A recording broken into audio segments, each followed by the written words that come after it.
Hey guys, it's Jason Dunn here from Digital Home Thoughts, and this is my review video of the HP DM3, also known as the DM3Z, or it goes by a few different names. But the DM3 is essentially the model. So if you've already watched my unboxing video, which if you haven't, I strongly suggest you do, because I'm not going to repeat any of the information from that video.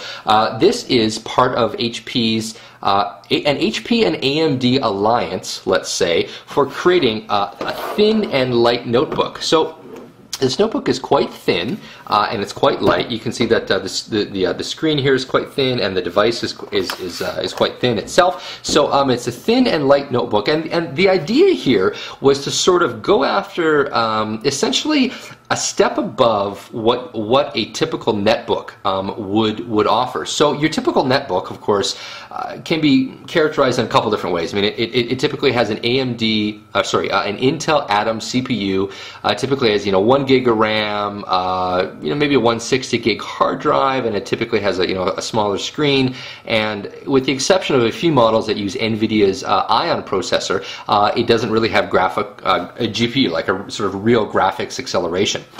And AMD and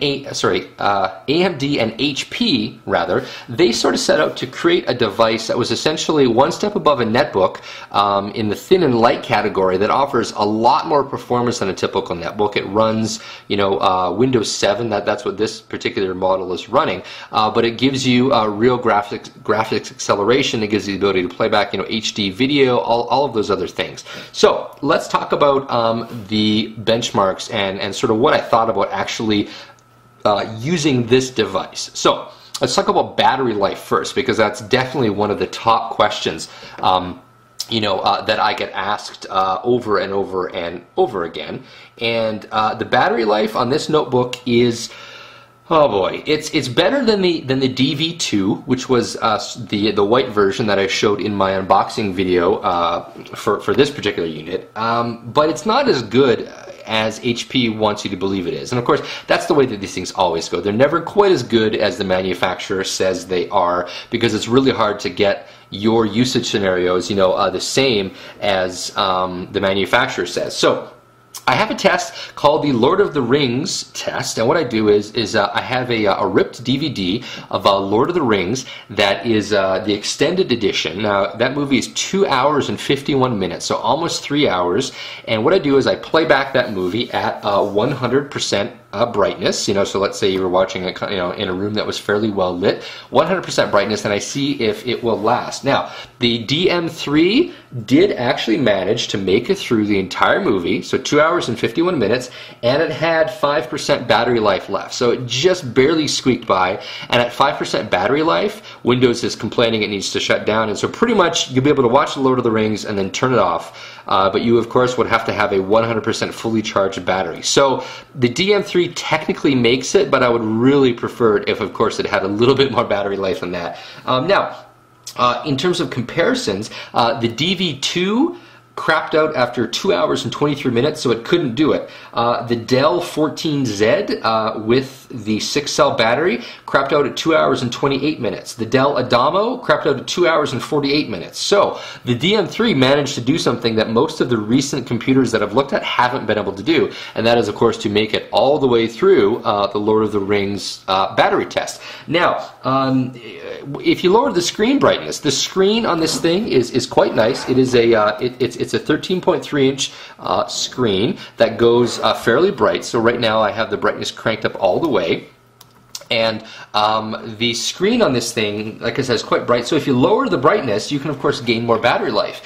I did the Lord of the Rings test again. I lowered the I lowered the screen down to minimum brightness, and I'm going to do that here just so you can see how dim it really gets. So you can see that's really, really dim. I would say the only place that this would actually be usable would be in like a pitch black room, or maybe if you were on like an airplane or something like that, and it was completely dark outside. Now, at pitch black darkness, it was able to make it through the movie, of course, the whole thing, 2 hours and 51 minutes, and it still had 20% battery life remaining. So that goes to show you that that the screen, it really sucks up battery life. So if you maybe you can bump down the screen to, let's say, 50% brightness, you could probably get through the whole movie and still have, let's say, 10% battery life left. So that's actually pretty good. Now, another thing that I do is one of the tests that I do is I open up YouTube, and I use it to browse videos. In my case, I was checking one of my own videos,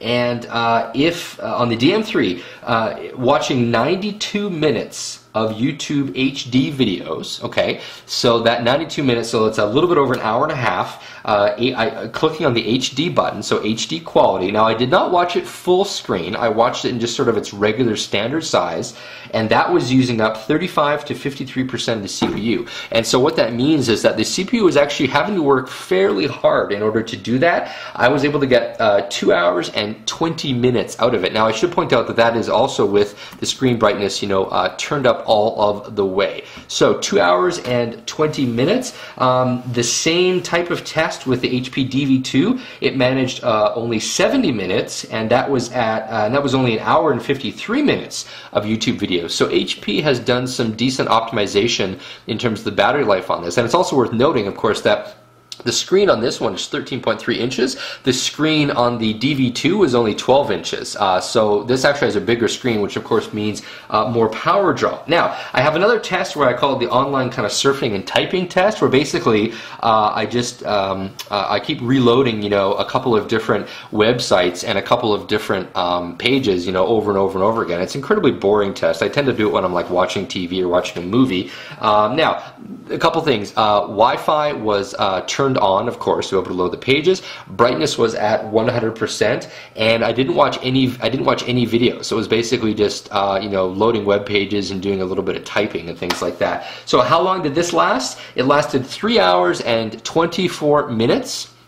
If I turn down the brightness to 50%, so not all the way down, I basically just turn down the brightness by 1, 2, 3, 4, 5. So there are 10 brightness levels, 10, count them, 10 brightness levels on the DV3, and when I lowered the brightness levels down by 50%, the battery life lasted 3 hours and 55 minutes. So HP talks about this laptop as having 6 hours of battery life. I don't know how that's possible unless you had the brightness down to nothing, you had Wi-Fi turned off, and you basically were just using it to like type. That is the only conceivable way I can think of that this laptop would be able to make it to 6 hours, and I just don't know how, really frankly, how that is possible. So enough about battery life. Let's talk about the other performance. Let me just crank up the brightness here. So I ran PC Mark, and these are the PC Mark Vantage scores. I'm gonna toss this up on the screen here as well, so they'll be bigger. But in essence, the PC Mark Suite score was 2,623 PC Marks. The Memory Suite was 1,479.